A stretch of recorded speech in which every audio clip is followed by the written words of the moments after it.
Every year, millions of people from all over the world gather around the shrine of the third Shia Imam.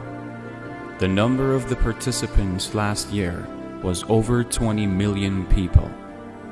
20 million people walking over 100 kilometers in the unbearable coldness of the desert. Children, women, the elderly, and even the disabled ones. There must be a mystery behind this enthusiasm. Who is the one whose shrine is so loved after 1,400 years? What motivates people to do so? The situation in the Islamic world was such that the wrong, in an Islamic disguise, was ruling over the country and the people. There has always been right and wrong, but you see wars when the wrong wants the right to conform. Now this has happened and the right needs to make a decision. Hussein ibn Ali had only two options. The first was to turn a blind eye to the historical deviation like others and to ignore the wrong and conform to the distorted Islam.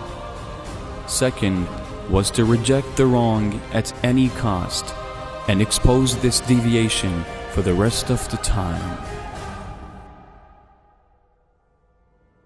Hussein ibn Ali went for the second option.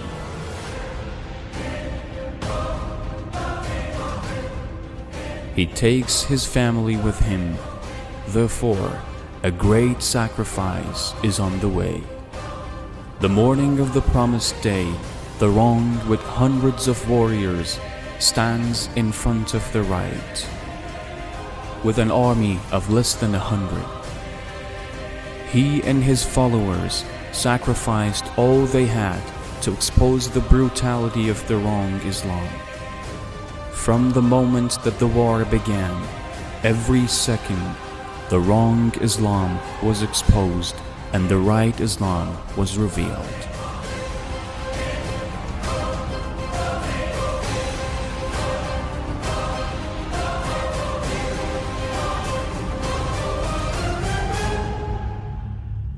They blocked the water on Hussein and his children. When he asked for water for his 6-month-old infant, they responded with a sharp arrow. He asked them for a prayer's break. They attacked his warriors while praying. The water-bearer of his army was thirsty until the last moment.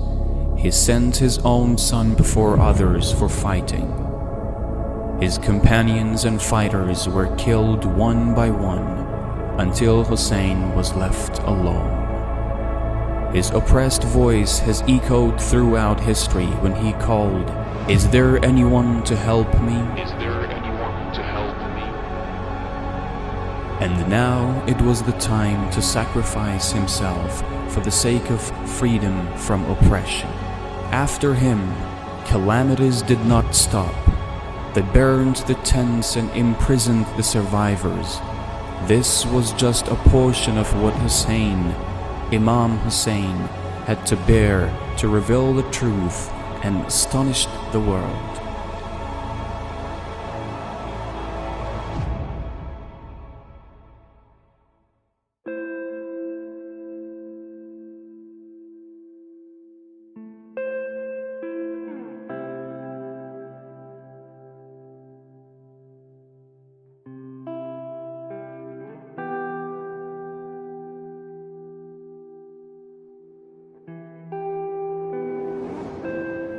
That is why every year a lot of people walk the long distance to Karbala with their children to mourn the 40th day of his martyrdom.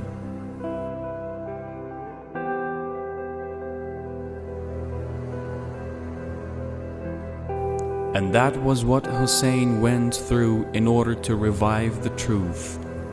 Had this not happened, history would have lost the last path to salvation.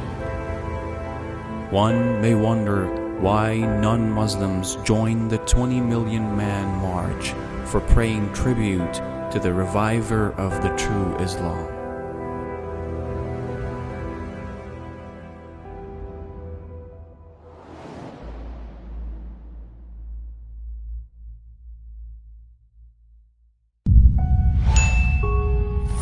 you.